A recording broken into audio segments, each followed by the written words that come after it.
Hello guys, I hope आप सभी अच्छे होंगे। तो एक्चुअली आप लोगों की डिमांड आई थी BESC 133 पढ़ाने की। बट क्योंकि आपको पता है कि हमारे पास टाइम बहुत कम है, तो पॉसिबल नहीं होगा हमारे लिए कि हम नोट्स बनाए देन उसके बाद उसको एक्सप्लेन करके बताएं। और इसके लिए हम एक्चुअल में सॉरी फील कर रहे हैं, बट हम कुछ कर भी नहीं सकते बिकॉज बीच में मैं एक्चुअल में बीमार भी पड़ गई थी थोड़ा सा, तो पॉसिबल नहीं था मेरे लिए रिकॉर्ड करना, वरना मैं पहले से कर लेती तो चांसेस थे कि कंप्लीट हो जाते या एक दो बचते वैसे। बट क्योंकि अभी पॉसिबल नहीं है तो मैं इसके लिए माफ़ी भी मांगती हूँ।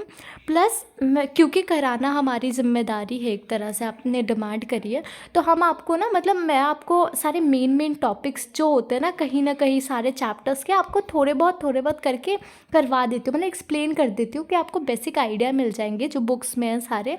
तो आप उसके अकॉर्डिंग एग्ज़ाम में जाके आप पेयर कर सकते हो। ठीक है, तो बिना टाइम वेस्ट किए हम आगे बढ़ते हैं। ठीक है, तो सबसे पहले हम देखेंगे यूनिट 1। तो यूनिट 1 है हमारा कंटेक्स्ट ऑफ करिकुलम। तो इसके अंदर में ये बताया गया कि एजुकेशन एक ऐसा प्रोसेस है जिसमें हम डेवलप करते हैं स्किल किसी भी इंडिविजुअल में, उसको पढ़ा के उसके स्कूलिंग के थ्रू एक सिस्टमेटिक ट्रेनिंग बोल सकते हो आपको, जिसके थ्रू हम लोगों को ट्रेन करते हैं, उनको उनकी ज़रूरत की इन्फॉर्मेशन प्रोवाइड करते हैं, स्किल्स प्रोवाइड करते हैं, इनफैक्ट जो बेसिक एटीट्यूड्स होने चाहिए उसको प्रोवाइड करते हैं। ठीक है, वो बिल्ड करते हैं किसी के भी अंदर में। इवन करिकुलम का मतलब है जो भी ऑर्गेनाइज कंटेंट होते हैं, जो भी सेलेक्टेड या फिर जो भी लर्निंग एक्सपीरियंसेस होती है, जो अपने जो लर्नर होती है वो अपने नॉलेज से, अपने स्किल्स से, अपने एटीट्यूड्स को यूज़ करके जो भी इंटरप्रेट करता है और सीखता है वो होती है। ठीक है, तो ओवरऑल जो प्रोसेस होती है किसी भी चीज़ को सीखने की या डेवलप करने की, उसे एजुकेशन बोलते हैं। ठीक है, तो ओवरऑल इंट्रोडक्शन में ये था। अब आते हैं नॉलेज, डिसिप्लिन एंड सब्जेक्ट के ऊपर। तो सबसे पहला नॉलेज। अब नॉलेज का हमें ऑलरेडी पता है कि नॉलेज का मतलब है जनरली कि जो भी हमारी चीज़ें होती है, मतलब जो हमारे अंदर हमें दी जाती है, जो कॉमन थिंग, जो हम हर दिन में मतलब ओवरऑल सारे दिन में जो हम डील करते हैं, जो एक क्लियर आइडिया होनी चाहिए ना, उसको बोलते हैं। अब इंफॉर्मेशन और नॉलेज में भी डिफरेंस है। ठीक है, देखो अगर हम इंफॉर्मेशन की बात करते हैं तो इंफॉर्मेशन एक डाटा होता है, एक डाटा जिसको एक सर्टेन कंटेक्स्ट में, किसी कंटेक्स्ट में ही यूज़ करते, किसी रेलिवेंस के थ्रू यूज़ करते। ठीक है, अब इंफॉर्मेशन नॉलेज तब बनती है जब कोई मीनिंग हम उसमें अटैच करते हैं। ठीक है, या उसका जो प्रोसेस ऑफ कलेक्शन है उसमें अगर कोई मीनिंग ऐड कर रहा है तो वो नॉलेज बन जाता है। और अगर वो बिना मीनिंग के बस एक कंटेक्स्ट में बोला जा रहा है तो उसको इन्फॉर्मेशन बोलेंगे। ठीक है, तो ये था ओवरऑल। और यहाँ पे दिया हुआ है कि किस तरीके से आप नॉलेज एक्वायर कर सकते हो। तो सबसे पहला है इंट्यूशन, जिसका मतलब जो हमारे माइंड से जो भी चीज़ें आती है, जो आइडिया आती है ना एक सर्टेन सिचुएशन को फेस करने पे, उसे बोलते हैं इंट्यूशन, जो एक फीलिंग आती है ना वो। Then the next is authority के थ्रू, मतलब एक जब हमें किसी से इंटरेक्ट करके, जो हमारी हमसे बड़े होते हैं ना, जो फैमिली मेम्बर्स, नेबर्स, स्कूल, ये सारे से करके उसको अथॉरिटी बोलते हैं। देन टिनेसिटी, मतलब जब आपका जो इम्पैक्ट होता है ना किसी भी वेरियस, आप अगर देखो कि कोई और आप किसी को आइडियल मानते हो, देन उसका जो इम्पैक्ट आपके ऊपर होता है ना, या फिर बेसिक चीज़ों का लाइक न्यूज़पेपर का, टीवी का, एडवर्टीजमेंट का, इसका क्या इम्पैक्ट पड़ रहा है आपके ऊपर, ये चीज़ें होती है इसके अंदर में। ठीक है, देन नेक्स्ट इज रीज़न, मतलब एक तरीके से आप ये बोल सकते हो कि जब हम ऑब्जर्व करते हैं किसी भी चीज़ को, ठीक है, और हमें रीज़न मिलता है एक कि हाँ मतलब उसने फॉर सपोज जो एप्पल गिरा था, जो हम बताते हैं नॉर्मली साइंस में कि हाँ एप्पल गिरा था, देन उसके बाद हमें ग्रेविटी पता चली थी। वेल हालांकि ये तो पहले से पता थी हमें, बट हमें बुक्स में यही पढ़ाई जाती है, राइट। तो वही चीज़ है कि मतलब जब हम किसी चीज़ को ऑब्जर्व करके तब हम उसको उसमें से नॉलेज को गेन करते हैं ना, तो वो बोलते होता है ये नॉलेज टू रीज़न। ठीक है, देन आता है एम्पिरिसिज्म। तो इसका मतलब जब किसी भी रिसर्च का या किसी भी एक्सपेरिमेंट के बाद जो स्कॉलर्स कर रहे हो या साइंटिस्ट कर रहे हो, उसका जो रिजल्ट निकल के आता है, उसके थ्रू जो आपको नॉलेज मिलती है वो होती है। ठीक है, देन इसकी भी चीज़ें होगी लाइक प्रायोरी नॉलेज होगी, जिसका मतलब होता है बिफोर। ठीक है, कि आपको जो पहले से फैक्ट्स आपको बताई गई, आपको पता है, ठीक है, वो चीज़ें। देन पोस्टपेरी नॉलेज आता है, मतलब वो बाद की चीज़ें होती है, लाइक जो आपको बाद में एक्सपेरिमेंट्स या ऑब्जर्वेशंस के बाद में नॉलेज मिलती है। ठीक है, देन एक्सपेरिमेंटल नॉलेज, मतलब कोई प्रायर एक्सपीरियंस मतलब नहीं है। ठीक है, आपको बस उसके रिजल्ट से या जो रिसर्च है उसके थ्रू आपको मिल रहा है ना प्रोसेस, ठीक है। अब नॉलेज को अगर कैटेगराइज भी करें तो प्रोपोजिशनल नॉलेज हो सकता है, प्रोसीडरल नॉलेज हो सकता है, अफेक्टिव नॉलेज हो सकता है। तो ये सारी मैं डिटेल्स में नहीं एक्सप्लेन कर पाऊंगी क्योंकि वीडियो बहुत लंबा हो जाएगा, हमें सारे यूनिट कवर करना है ना।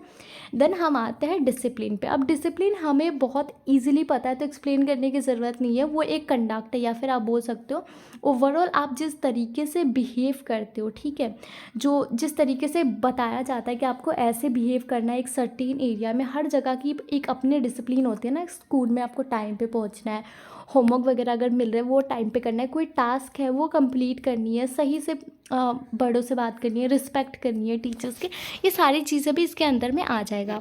अब फॉर्म्स ऑफ डिसिप्लिन की बात करें तो बेसिक डिसिप्लिन आ जाती है जहाँ पे हम नॉर्मली जो चीज़ें होती है ना अपने तरीके से सीखते हैं, ठीक है, जो साइंस, सोशल साइंस, मैथमेटिक्स, ये सब आ जाएंगे इसके अंदर में। देन अप्लाइड डिसिप्लिन का मतलब होता है वैसे डिसिप्लिन जो किसी भी नॉलेज को अप्लाई करने के बाद जो निकल के आती है ना उसके रिजल्ट से, वो होती है लाइक बायो इंजीनियरिंग, बायोटेक्नोलॉजी। इसको अप्लाई करके देन वो करते हैं ना, जो अप्लाइड फिजिक्स होती है वो भी इसके अंदर में आ जाएंगे। Then multi and interdisciplinary areas आते हैं, मतलब जो भी आपका रिसेंट अप्रोच है किसी भी करिकुलम को डिज़ाइन करने के लिए, वो सारी चीज़ें इसके अंदर में आ सकती है, ठीक है, मतलब बहुत सारी चीज़ें इंक्लूड होगी इसके अंदर में, ठीक है। हाँ तो राइट, उसके बाद सब्जेक्ट आपको पता है जो आपको वेरियस चीज़ें पढ़ाई जाती है, फिज़िक्स, मैथ, हिस्ट्री, वो सारी चीज़ें आ जाएंगी इसके अंदर में, तो एक्सप्लेन करने की बात ही नहीं है इसमें। देन हम आते हैं लर्नर्स एंड सोसाइटल नीड्स पे। अब लर्नर्स की नीड पे अगर हम फोकस करें तो जो कंटेंट सेलेक्ट की जाती है किसी भी करिकुलम में, ठीक है, वो इस बेस पे होती है, एक गोल या ऑब्जेक्टिव सेट की जाती है कि हमें ये गोल्स या ये ऑब्जेक्टिव को फुलफ़िल करनी है, ठीक है। मतलब किसी भी लर्नर के लिए बहुत ज़रूरी है लर्निंग, राइट, कि उसको सिखाया जाए प्रॉपर तरीके से, जो इफ़ेक्टिव भी हो, एफिशिएंट भी हो, और उसको इन फ्यूचर वो अच्छे तरीके से यूज़ कर सके अपने लाइफ में, ठीक है। तो ये सारी जो पॉइंट्स है ना ये सब भी आपको पढ़नी पड़ेंगी, मतलब आप पढ़ सकते हो। वेल अगर आ गया कि लर्नर की क्या नीड है तो बहुत ईजी, अगर आप पढ़ते हो तो आपको ओब्वियसली वो चीज़ें समझ आ जाएंगी, ठीक है। देन हम आते हैं सोसाइटल नीड्स पे। अब एजुकेशन सिर्फ इंडिविजुअल की हेल्प नहीं करती है, वो बहुत इम्पॉर्टेंटली एक सोसाइटल नीड्स को फुलफ़िल करती है, आपको सोशली अवेलेबल बनवाती है कि आपको किस तरीके से सोसाइटी में रहना है, किस तरीके की चीज़ों पे फोकस करनी है, आपकी जो लाइफ स्किल्स होती है, आपकी जो कंटेंट की जो ऑब्जेक्टिव मेथोडोलॉजिकली स्किल्स, ये सारी चीज़ें बहुत इंपॉर्टेंट होती है। तो इन सारी चीज़ों पर फोकस करते हैं, ठीक है, कि मतलब सोसाइटी में किस तरीके से हम उसको यूज़ कर सकते हैं या सोसाइटी के बेनिफिट के लिए यूज़ कर सकते हैं, ये होता है उसके अंदर में, ठीक है। देन हम आते हैं कंटेक्स्ट ऑफ करिकुलम पे। अब अगर हम हिस्टोरिकल कंटेक्स्ट की बात करें तो अगर हम ब्रिटिश इंडिया का देखें, नॉर्मली हम हिस्ट्री जब पढ़ते हैं हमारी वाली ये जो हमें पढ़ाई जाती है नॉर्मली, तो वहाँ पे हम ब्रिटिश इंडिया, मुगल, ये सब बात करते हैं ना। तो अगर उसके अकॉर्डिंग देखें तो जो ब्रिटिश इंडिया के टाइम पे उन्होंने स्कूल एंड कॉलेजेस सेट की थी और उनका मॉडल जो था पढ़ाने का वो इंग्लिश उन्होंने सेट किया था कि इंग्लिश में ही पढ़ाया जाएगा, ये सबसे मेन है, ठीक है। देन हमें इंडिपेंडेंस मिला, देन हमने उसी करिकुलम को इंट्रोड्यूस कर दिया एज अ नॉर्मल चीज़, बिकॉज एकदम से चेंज करना वॉज नॉट पॉसिबल, थोड़ा प्रैक्टिकली में उस टाइम ऐसा था और लोगों ने ऐसा चूज़ कर लिया क्योंकि उन्होंने पहले से वो चीज़ें की हुई थी, वही चीज़ चल रही थी, तो उन्होंने चेंज नहीं किया। तो एक स्टूडेंट को उसी तरीके से मतलब वो चीज़ ना आपको रिफ्लेक्ट आपका आ जाता है करिकुलम में। आप जैसे कि फॉर सपोज़ कोई कौन से स्कूल से पढ़ रहा है, किस तरीके की बैकग्राउंड से आ रहा है, उनका जो करिकुलम था वो क्या है, वो रिफ्लेक्ट करती है ना कि आप किस तरीके से बिहेव करते हो इन फ्यूचर, कितना बिलीव करते हो किस चीज़ों में, बिकॉज वो चीज़ बहुत ज़्यादा रिफ्लेक्ट हो जाती है। हम बोलते हैं ना कि लाइक फॉर सपोज़ अलग अलग जगह के बच्चे अलग अलग तरीके से बात करने का तरीका होता है, उनका बिहेवियर होता है, उनका प्रोनाउंसिएशन डिफरेंट होता है, तो ये सारी चीज़ें होती है, राइट। तो वो चीज़ें इसमें बताई गई है। देन अगर हम फिलोसॉफिकल कंटेक्स्ट की बात करें तो हमें ये पता है कि जब भी हम एजुकेशन की बात करते हैं तो उसमें एक सर्टेन आइडियोलॉजी होती है, जब उसको बनाया जाता है पूरे करिकुलम को, तो अलग एक पर्सन की जो बना रहा है, जो ग्रुप ऑफ लोग बना रहे हैं वो डिस्कस करते हैं, उनकी पर्टिकुलर आइडियोलॉजी हो सकती है, उनकी प्रिंसिपल होगी, उनकी बिलीफ होगी। तो इनफैक्ट जब हम करिकुलम बनाते हैं तो बहुत सारे टाइप के बच्चे एक स्कूल में आते हैं, राइट। तो बहुत ज़रूरी होता है कि हम उनके वैल्यूज़ को, उनकी बिलीव्स, उनकी एग्जाम्पशन, ये सारी चीज़ों को ध्यान में रख के और तब उस चीज़ पे फोकस करके पढ़ाएं, ठीक है, ताकि कोई भी इफेक्ट ना हो उस चीज़ से। सबसे पहले एम्पेरिकल बिलीफ की अगर हम बात करें तो जो भी एक्सपेरिमेंट्स या रिसर्च के थ्रू आती है, ठीक है, जो भी बिलीफ, उसको आप बोल सकते हो। जो बुकिस स्कॉलरिज्म होता है ना, वो सारी चीज़ें आ जाएंगी इसके अंदर में। देन फिलोसॉफिकल बिलीफ, वही जो आपको फिलोसॉफीज़ वगैरह आप जो बोलते हो, जो स्कॉलर्स जो रेशनलिस्ट ग्रुप के होते हैं ना, जो मानते हैं कि हाँ मतलब एक फॉर्मल डिमॉन्स्ट्रेशन या लॉजिक या मैथमेटिक्स लगा के सच्चाई निकाली जा सकती है, ठीक है, तो वो आते हैं इसके अंदर में, ठीक है। देन अगर हम सोशियोलॉजिकल कंटेक्स्ट की बात करें तो वो एक ऐसा साइंस जहाँ पे हम एक फंक्शन ऑफ ग्रुप या इंस्टीट्यूशन पे फोकस कर रहे होते हैं, ठीक है। मतलब हमारा मेन होता है कि जो भी सोशियोलॉजिकल पर्सपेक्टिव होती है, जो थ्योरीज होती है, जो तरीका या जो प्रैक्टिसेस होती है, उन चीज़ों को उस करिकुलम में मतलब ऐड ऑन करें, ताकि हमें पता हो कि अगर हम इस स्कूल से बाहर भी जा रहे हैं तो किस तरीके से बिहेव करना है, उस कंटेक्स्ट को भी करिकुलम में ध्यान रखा जाता है, ठीक है, तो ये भी बहुत इंपॉर्टेंट है। देन साइकोलॉजिकल कंटेक्स्ट की बात करें तो एक बिहेवियर या जो मेंटल प्रोसेस बिल्ड करना होता है, वो भी करिकुलम में बहुत इंपॉर्टेंट है। हम सिर्फ बच्चों को मतलब ये नहीं पढ़ाते कि ठीक है बुक में लिखा हुआ है आप जाओ आओ वैसे, या फिर ये पढ़ो राम जा रहा था शाम खा रहा था, ये सारी चीज़ें नहीं होती है, ठीक है। साइकोलॉजिकल चीज़ें होती है एज इन आपका बिहेवियर मेंटेन किया जाता है कि आपको ऐसे बिहेव करना है, आपका मेंटल प्रोसेस का आप किस तरीके से सोच रहे हो, डीपली क्रिटिकली सोच पा रहे हो नहीं सोच पा रहे, ये सारी चीज़ें भी स्कूल से ही बिल्डअप होती है, ठीक है। तो ये था ओवरऑल इस चीज़ में। अब आते हैं करिकुलम एट वेरियस लेवल पे।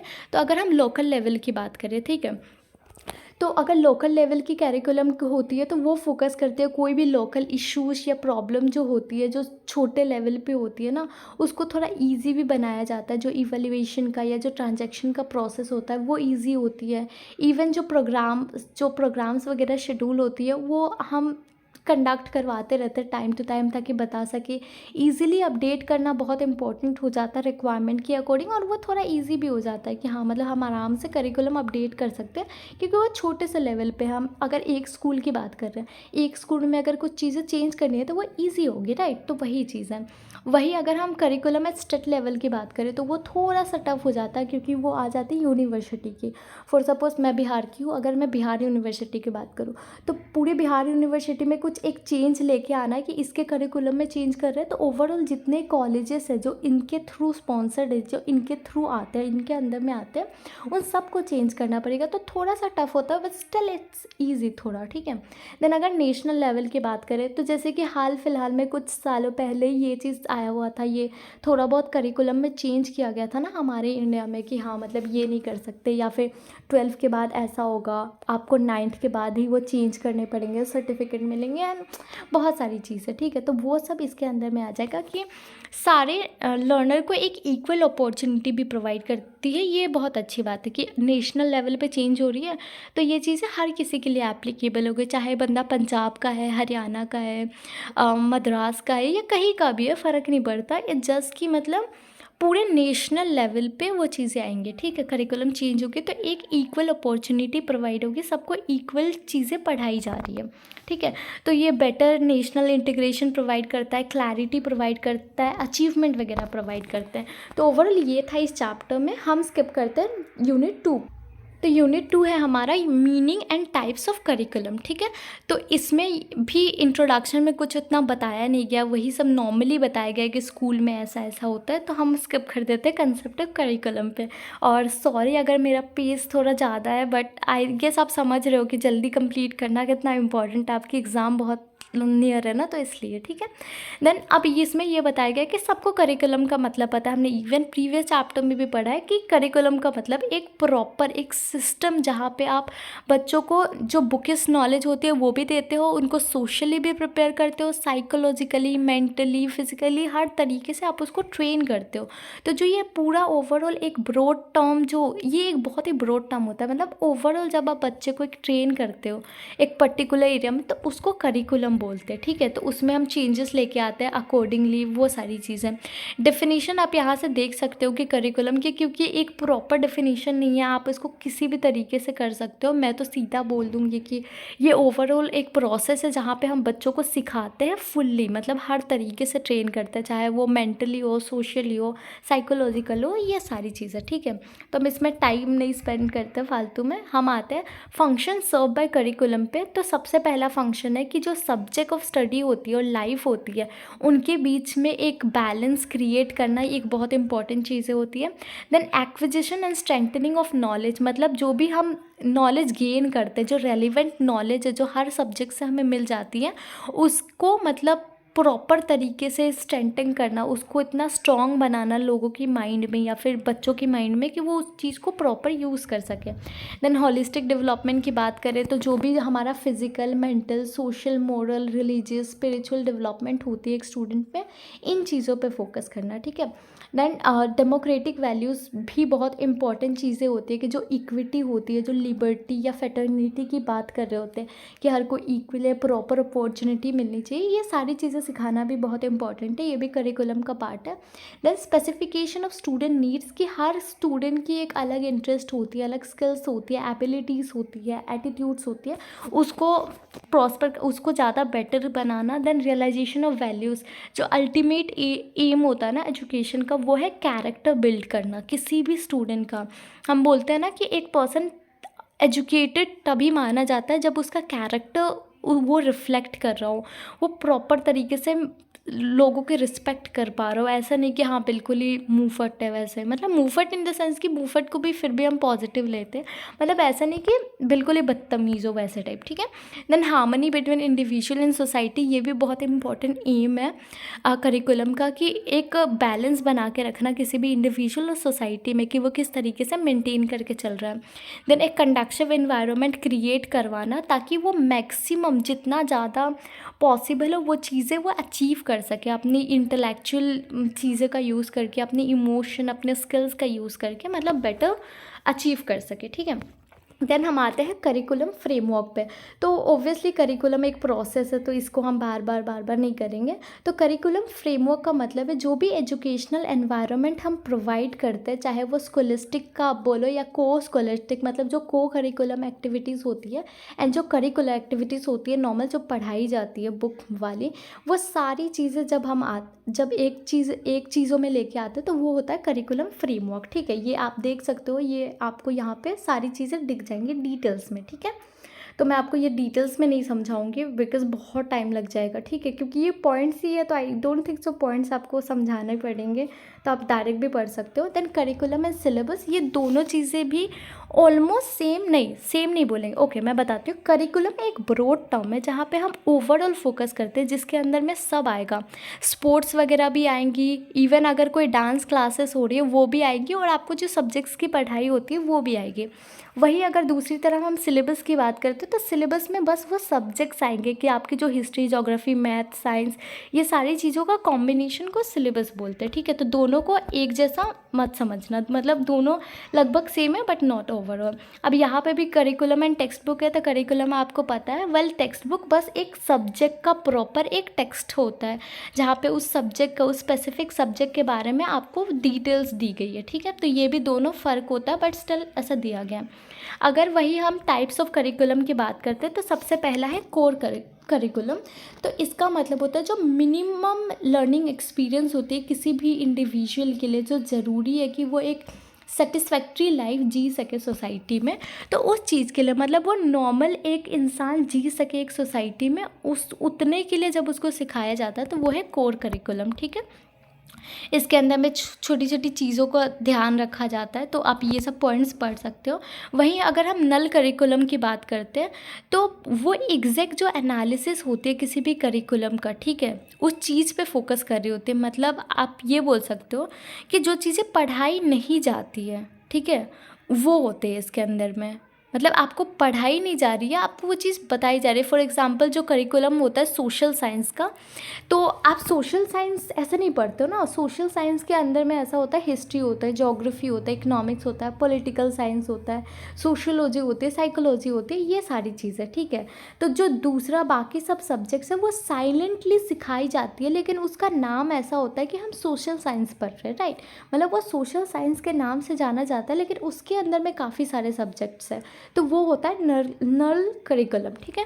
देन कॉम्पिटेंसी बेस्ड करिकुलम की अगर हम बात करें, तो जो लर्नर सेंटर अप्रोच होता है ना, उस चीज़ पे फोकस करता है। मतलब यहाँ पे जो स्टूडेंट्स है, जो लर्नर्स है, उनकी जो नीड होती है, जो चेंजिंग नीड्स होती है, उस पर फोकस करते हैं। जो टीचर्स एंड सोसाइटी इस चीज़ पे फोकस कर रहे होते हैं, ठीक है।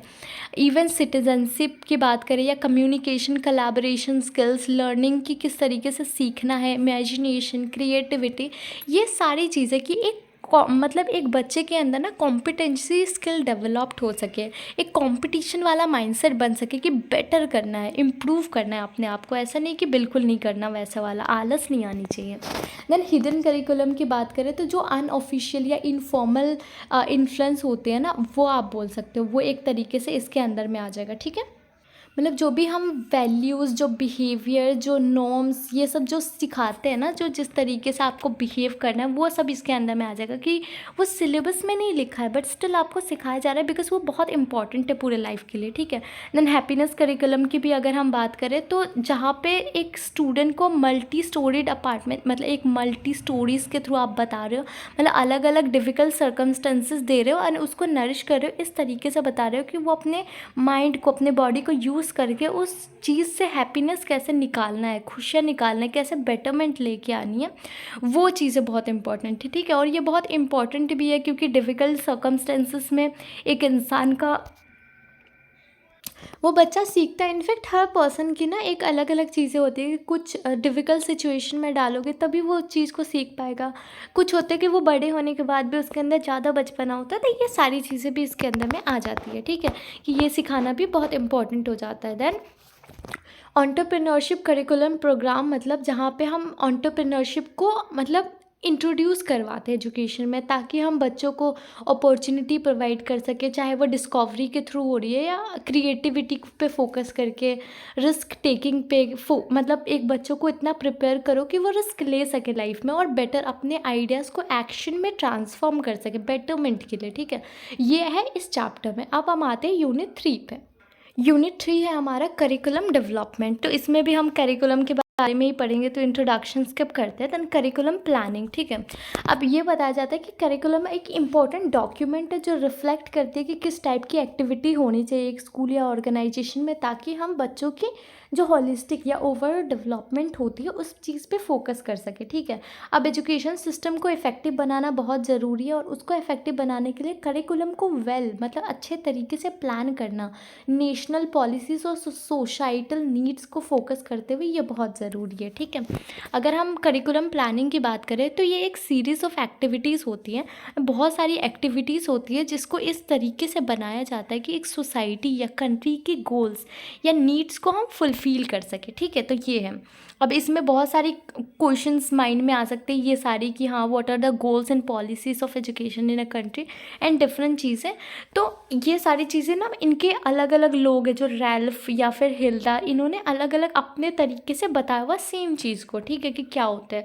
अगर हम प्रिंसिपल्स ऑफ करिकुलम प्लानिंग की बात करें, तो करिकुलम में इंटायर जो एजुकेशनल प्रोसेस होते हैं हर लेवल पे, चाहे वो प्री स्कूल में हो जो क्लास 1 एंड 2 या 3 5 या 9 10 6 8, जिस भी लाइफ में हो, ठीक है, उसको प्रॉपर प्रिपेयर करना।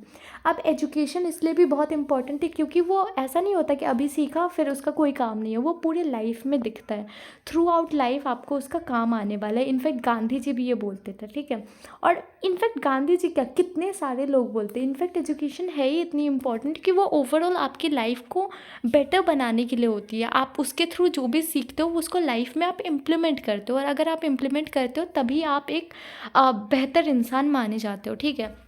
तो ये जो प्रिंसिपल ऑफ फ्लेक्सिबिलिटी, अलाइनमेंट की रेलेवेंस होना चाहिए, कोहेरेंस, सेंटर्डनेस होनी चाहिए, इंक्लूसिविटी होनी चाहिए, बैलेंस होना चाहिए, ये सारी चीज़ों पे फोकस करना बहुत ज़रूरी है।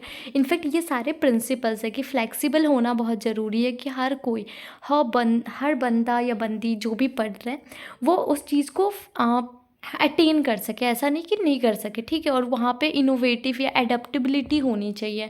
इनफैक्ट इंटीग्रेशन बिट या बैलेंस होना बहुत ज़रूरी है, कि किसी भी चीज़ में बैलेंस होना चाहिए। आप उतना पढ़ा रहे हो, उतना ही ज़्यादा को करिकुलर एक्टिविटीज़ में कर रहे हो, ताकि उनका ओवरऑल डेवलपमेंट हो सके। देन इंक्लूसिविटी मतलब आप सारे ग्रुप जो है लर्नर्स की, इरेस्पेक्टिव कि वो किस एजुकेशनल सेटिंग से या किस तरीके, किस वैल्यूज़, किस स्किल्स के साथ बिलीव करते हैं, हर किसी को एक प्रॉपर अपॉर्चुनिटी प्रोवाइड करना बहुत इंपॉर्टेंट है।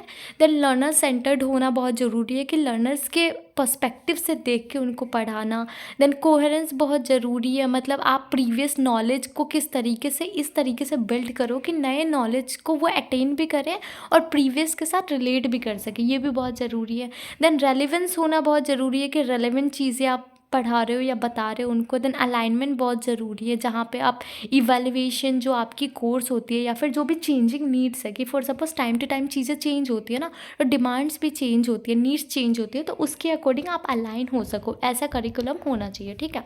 Then approaches to curriculum planning की अगर हम बात करें तो सबसे पहला है बिहेवियरल अप्रोच, जिसके अंदर में हम ना बिहेवियर्स पे नॉर्मली इस चीज़ पे फोकस करते हैं कि जो हमारा लर्निंग आउटकम्स है उसको इवेलुएट किया जाता है, गोल्स और ऑब्जेक्टिव्स को जो ऑलरेडी प्री डिफाइंड है उसके अकॉर्डिंग, कि क्या हमने वो अचीव करी है या नहीं, ठीक है। जो भी हमारी ऑब्जेक्टिव होती है, जो एकेडमिक स्टैंडर्ड, जो लर्निंग आउटकम्स होती हैं, वो सारी चीज़ें, ठीक है। अब आते हैं मैनेजरियल अप्रोच पे, जिसका मतलब है कि जो भी एक ऑर्गेनाइजेशन होती है उसकी डिफरेंट पॉलिसीज़ होती है, प्रायोरिटीज़ होती है ऑर्गेनाइजेशन की, वो एक प्रॉपर एक मैनेजर का मतलब क्या है, कि आप मैनेज कर रहे हो चीज़ों को, राइट। जो भी स्कूल एंड इंस्टीट्यूशन है उनका एक मैनेजर है जो पूरी तरीके से इस चीज़ को मैनेज कर रहा है, उनका की रोल ही है एक लीडर की तरह काम करना, उनको इस तरीके से सारी चीज़ें, सारे प्रेफरेंस देना लर्नर्स को, ठीक है, कि वो एक डेवलप कर सके स्किल्स, और वो चीज़ें करिकुलम एकदम प्रॉपर चल रही है, ये काम भी वो बहुत ज़रूरी है, ठीक है, कि हमेशा मैनेज करके चलना बहुत ज़रूरी है, ठीक है।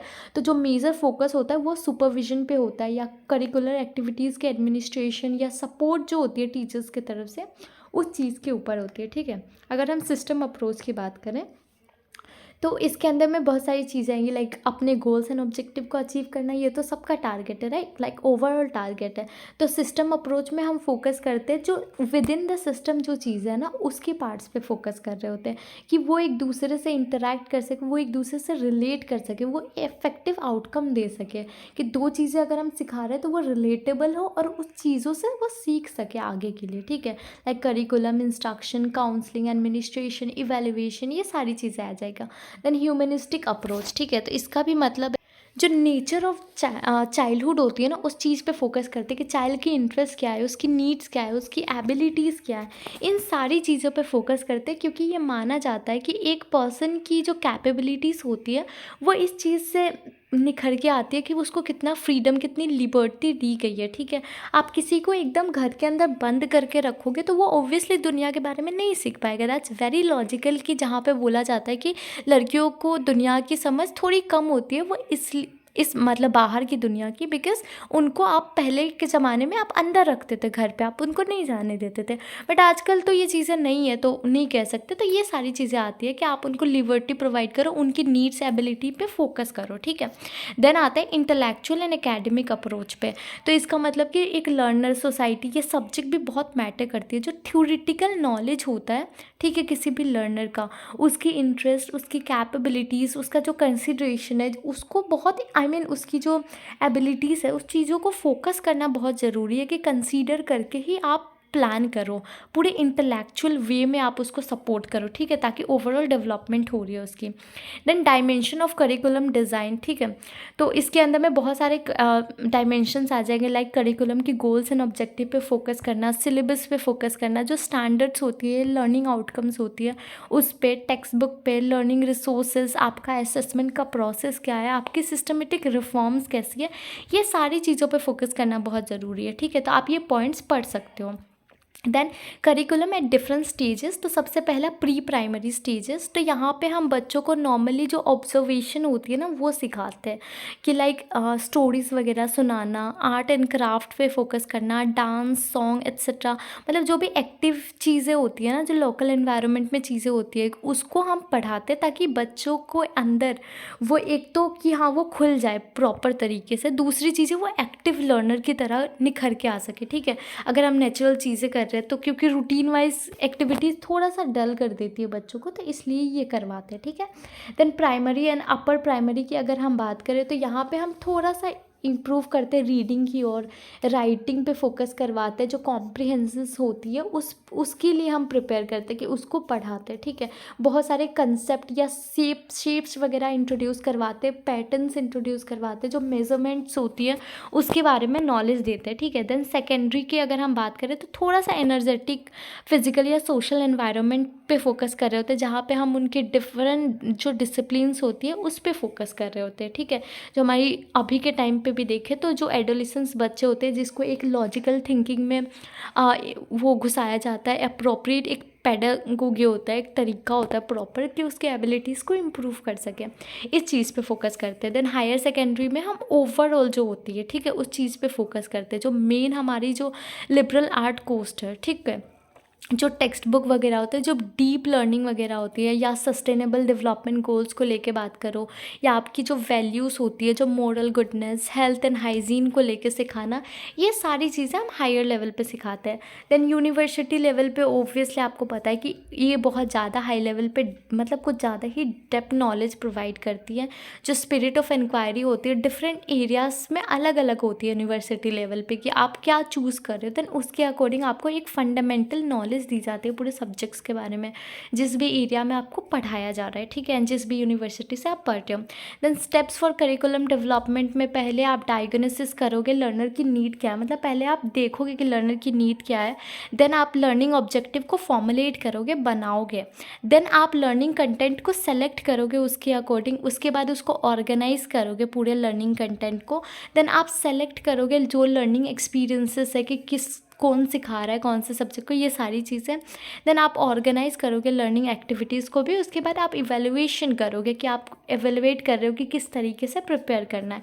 तो ये सारी ये प्रोसेस है, ठीक है, कि किस तरीके से होना है। तो इस चैप्टर में इतना ही था। हम नेक्स्ट नेक्स्ट चैप्टर दूसरे वीडियो में करेंगे। तो आई होप आपको ये समझ आया होगा, नहीं आया होगा आप पूछ सकते हो, ठीक है, कमेंट सेक्शन में। तब तक के लिए बाय बाय।